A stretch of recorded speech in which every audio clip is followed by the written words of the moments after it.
Ok,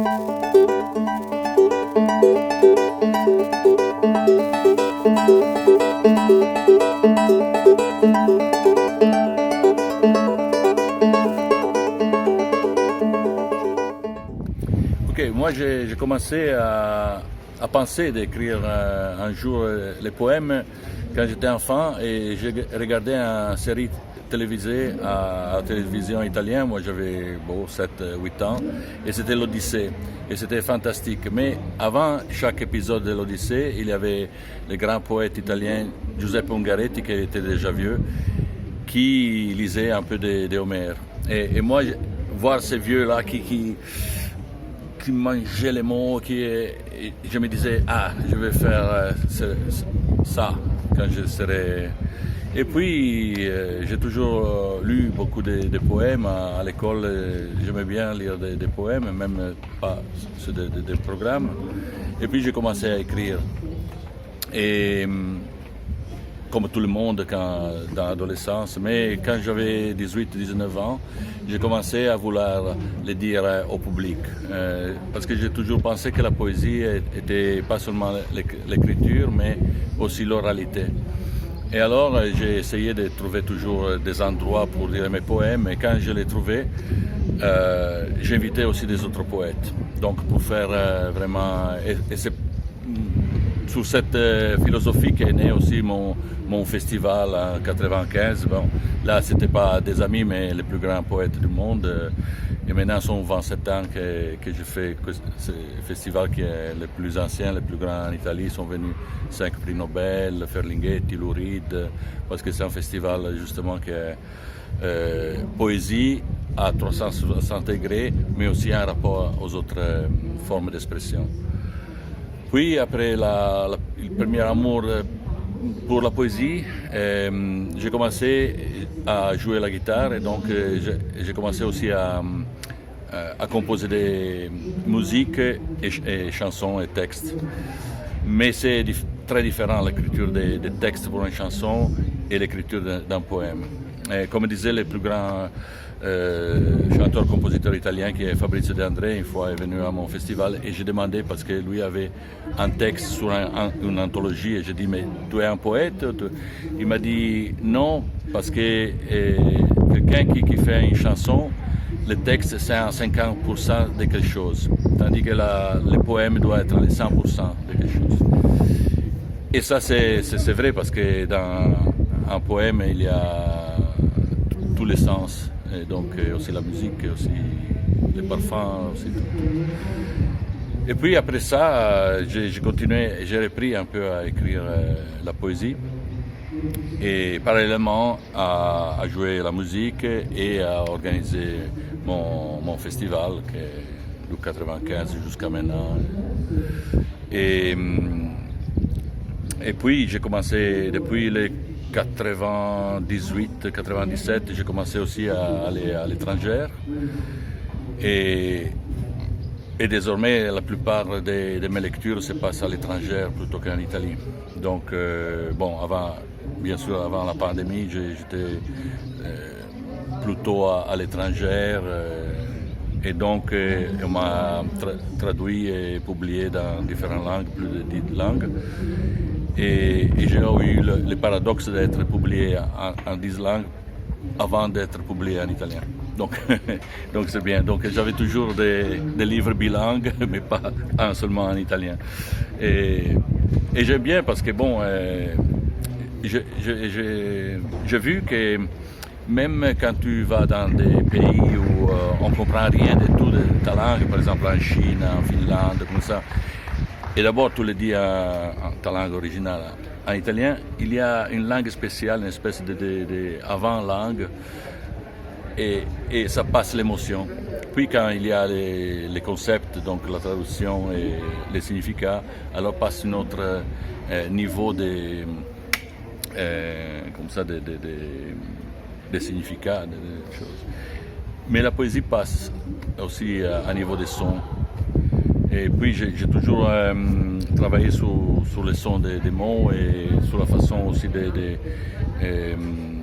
de mettre en scène mes poèmes. Donc j'ai toujours utilisé mon corps, ma voix. Je fais toujours des études sur la voix comme Demetrio Stratos, diplophonie, essayer d'écarter les timbres comme ça, qui ont aidé toujours à faire si que il y a une deuxième écriture, donc quand tu l'écris, bien sûr, mais aussi quand tu la lis pour la première fois au public.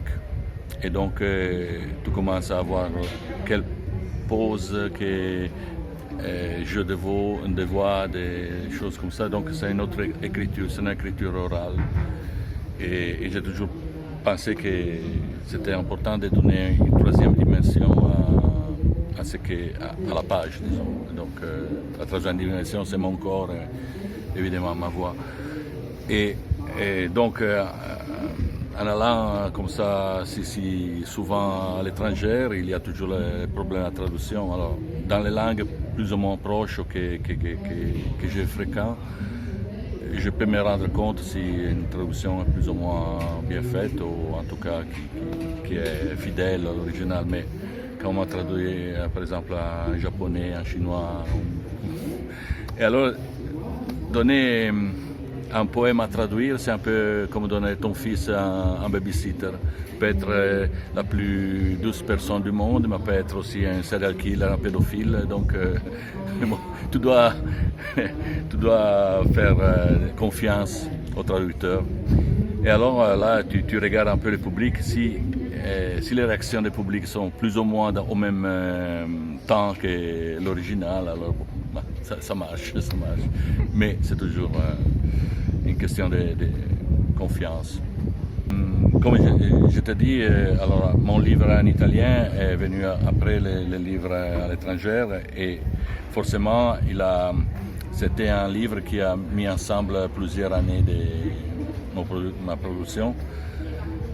Le premier poème que je me souviens que j'ai fait live avec la joie de le faire, puis pas rentrer dans les livres parce que j'ai trouvé qu'il était un peu pas trop mûr pour la chose.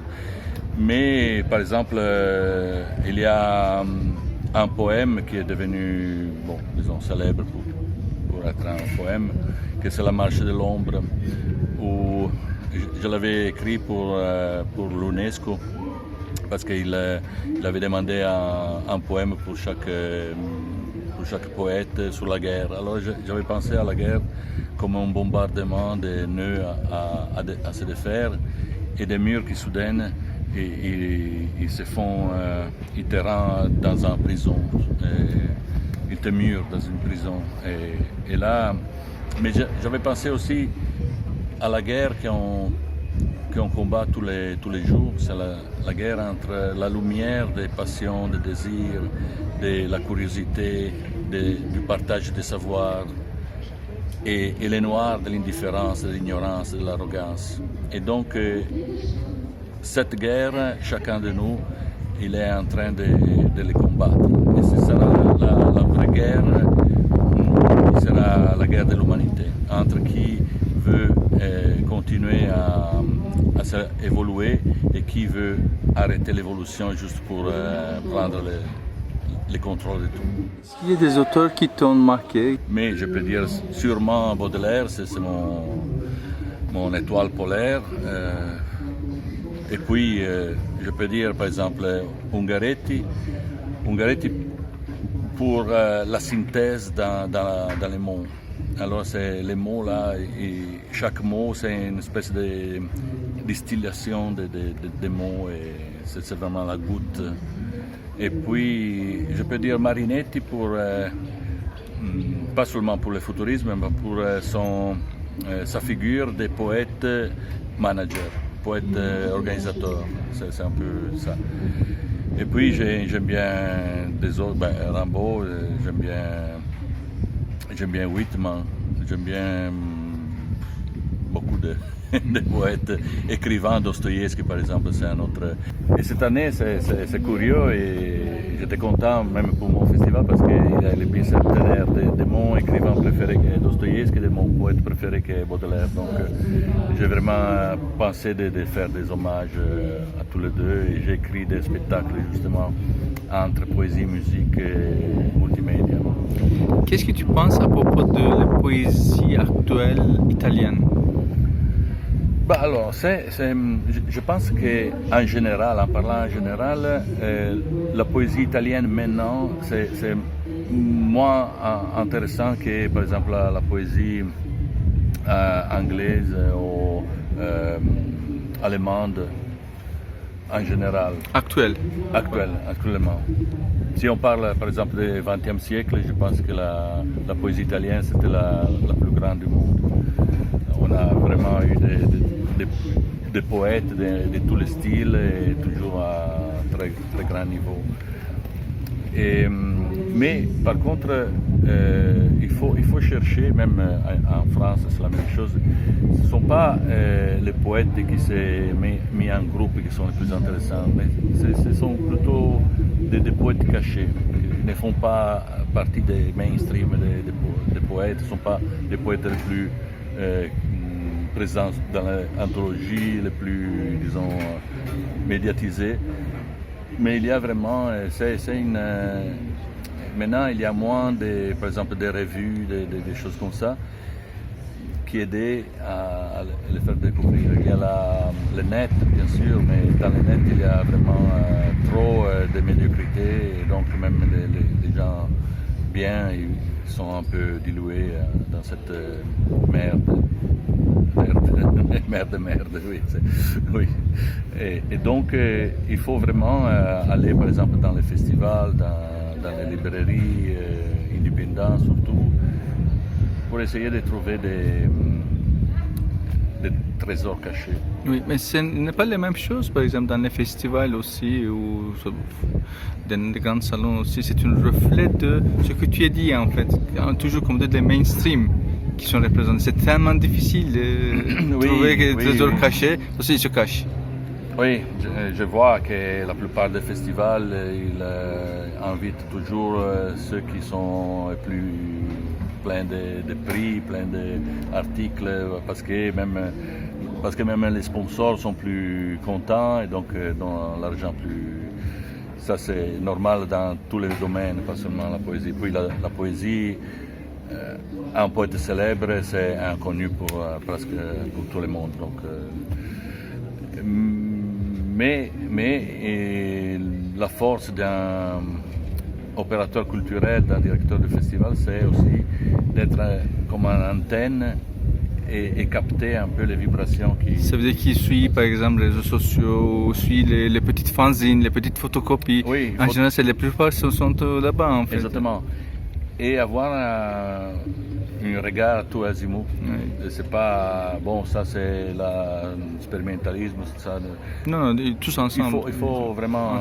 Moi, j'ai toujours invité des gens vraiment du classique au expérimentalisme. Parfois qui s'est détesté dans la même soirée, juste pour aussi pour casser un peu les paroisses littéraires. Il y a les groupes qui se forment maintenant. Me font rire parce que je peux comprendre encore les luttes de pouvoir dans le cinéma, dans la musique, parce que l'argent dans la poésie, au maximum tu fais un cappuccino en plus. C'est pas. Oui. Et puis bon, il y a aussi beaucoup de poètes académiciens qui là sont une autre forme de pouvoir, mais en Italie, il y a très peu dans l'histoire de poètes qui venaient de l'université. Je ne me souviens pas des grands poètes qui venaient de l'université. Peut-être même pas non. Et je pense même en France, comme ça, qu'ils ne sont pas les meilleurs, ceux qui viennent de l'université. La traduction, tu as parlé un petit peu, mais peut-être un peu plus. Oui, les traductions. Alors, en tant qu'auteur, je te dis qu'il faut faire aussi confiance dans les langues que tu ne connais pas, parce que bon, En tant que traducteur, moi j'ai traduit surtout du français. Et j'essaie toujours d'être le plus fidèle possible. Je ne vais jamais choisir quelque chose de différent. Bon, s'il y a les mêmes mots, j'utilise ça. Je ne veux jamais inventer ou réécrire un poème. Je ne suis pas d'accord que le traducteur doit réécrire un poème. Il doit être fidèle, doit rentrer un peu dans la tête de l'auteur, même s'il ne peut pas connaître parce que par exemple il est déjà mort comme ça, mais essayer d'utiliser les mêmes mots si est possible. Est-ce que ce n'est pas un confort traduire par exemple de français vers italien? Parce que ce sont les mêmes bases. Après, on peut dire la même chose aussi, anglais, français, anglais, italien, allemand peut-être un peu différente, espagnol peut-être, n'est-ce pas? Il y a un confort aussi parce qu'il y a pas mal de choses qui sont, tu peux trouver dans ta langue. Mais dans une autre langue, par exemple, si tu es traduite en chinois, ce ne serait pas évident, ce ne serait pas si facile. Donc parfois peut-être on a besoin d'un type de, parce que la traduction c'est pas seulement la fidélité exacte des mots, mais de sens aussi. Ah oui. Et la traduction c'est un éventail, ça veut dire c'est de fidélité jusqu'à adaptation, même version. Mais tout ça, ils sont à côté de l'original. Ça change pas. Comme on lit un poème. Quand tu lis un poème, en tant que maître de ce poème, propriétaire de ce poème, c'est déjà tu as une place privilégiée. Et les autres, à côté, même s'ils lisent mieux que toi, ils sont juste à côté. Et ce sont les richesses de ce poème-là. Oui, aucune oui. qui ne change. Et en plus, comme il n'y a pas une seule traduction aussi. On peut faire, comme on dit, plusieurs traductions du même poème. Eh oui, Donc, justement, je te fais l'exemple de Fleurs du Mal de Baudelaire. Il existe au moins 12 traductions de haut niveau, toutes merveilleuses et différentes des autres. je te donne un exemple. Par exemple, c'est une fois, j'ai traduit Baudelaire et Autant Timorimonos, Le bruit de soi-même, magnifique poème. J'ai traduit, comme on dit, en faisant attention les mesures, les trucs, etc. C'était bon, je crois que c'était 8, j'ai fait 13 parce que c'est les syllabisations turques, c'est pas la même chose, c'est pas grave. J'ai terminé, j'ai des sueurs, j'ai dit mais c'est pas possible ça. Avec tous ces efforts-là, je dois faire une deuxième traduction plus libre et j'ai fait plus libre aussi. Il y a 2 traductions qui sont faites par moi-même de ce poème-là. Oui, non, mais c'est la beauté de la traduction. Exactement, de la traduction. Parfois tu es plus fidèle au rythme, parfois au sens, parfois. Oui. Et donc ce sont toutes des traductions valides, de haut niveau, mais différentes. Mais je suis tout à fait d'accord avec toi, les mauvaises traductions c'est insupportable. Et mauvaise lecture quoi. Oui. Ça c'est la marche de l'ombre, et c'est le poème dont je parlais sur la lutte quotidienne entre la lumière de la passion e l'ombra dell'indifferenza e l'ignoranza. Stanno cadendo corde dal cielo e gelide catene ti danzano attorno. È un mondo di nodi da sciogliere al buio, tra un lampo e l'altro di fosforo e grida. È un groviglio di corde che rifiutano forbici. È un pettine che si incastra dentro un chiome che non pensano. È ombra, ombra. È un battito di ciglia ancora. Ombra, ombra, è un battito di ciglia ancora. Mi guardo attorno e vedo dei muri, persino il mio specchio è diventato un muro, sui tuoi seni è cresciuta una pelle di muri, il mio cuore, i miei sensi reincarnati in muri, e continuano a piovere preghiere e bestemmie che evaporano appena tocca la sabbia, e continuano a strisciare in un silenzio velenoso avverbi, aggettivi, parole senza suono e ombra, ombra. È un battito di ciglia ancora, ombra, ombra, è un battito di ciglia ancora. Del sole vedo solo il suo riflesso nelle pozze iridescenti di acqua piovana, della luna indovino la sua presenza nel buio, da lontano abbaiare dei cani legati. La mia pace non è la mancanza di guerra, la mia pace è l'assenza del concetto di guerra. La mia pace non è la mancanza di guerra, la mia pace è l'assenza del concetto di guerra e non ombra, ombra, è un battito di ciglia ancora, ombra, ombra, è un battito di ciglia ancora, om, om. un poème que j'écris sur le moment où je suis sorti du ventre de ma mère, sur ma naissance. Peut-être nos regards se sont croisés, mais je m'en souviens. À ma mère. Je t'ai vu en face dans cette salle, moi souillé de sang et de mucus, toi bouleversée et curieuse. J'ai essayé de te dire que je n'étais pas sûr de vouloir rester en dehors de toi, mais les mots que j'avais dans ma tête, dans ma bouche, se pétrissaient mal. Je venais juste d'apprendre que toute la vie aurait été hypocrisie et paradoxe. Je t'avais fait souffrir, je t'avais fait saigner, et pourtant c'était moi qui pleurais, et toi qui souriais. Je t'ai vu en face dans cette salle, tandis que m'importait. Il y avait trop de confusion pour te dire combien j'étais heureux de donner enfin un visage au ventre qui m'avait accueilli. Et plus tard, avec mes collègues, on discutait des réincarnations, d'éternels retours, des cours et des recours de Vico. Mais j'avais hâte de te revoir et de connaître ton homme et votre fils, dont je sentais la voix ouatée et lointaine. Je t'ai vu en face dans cette salle et je te donnerai tout ce que j'ai pour m'en souvenir.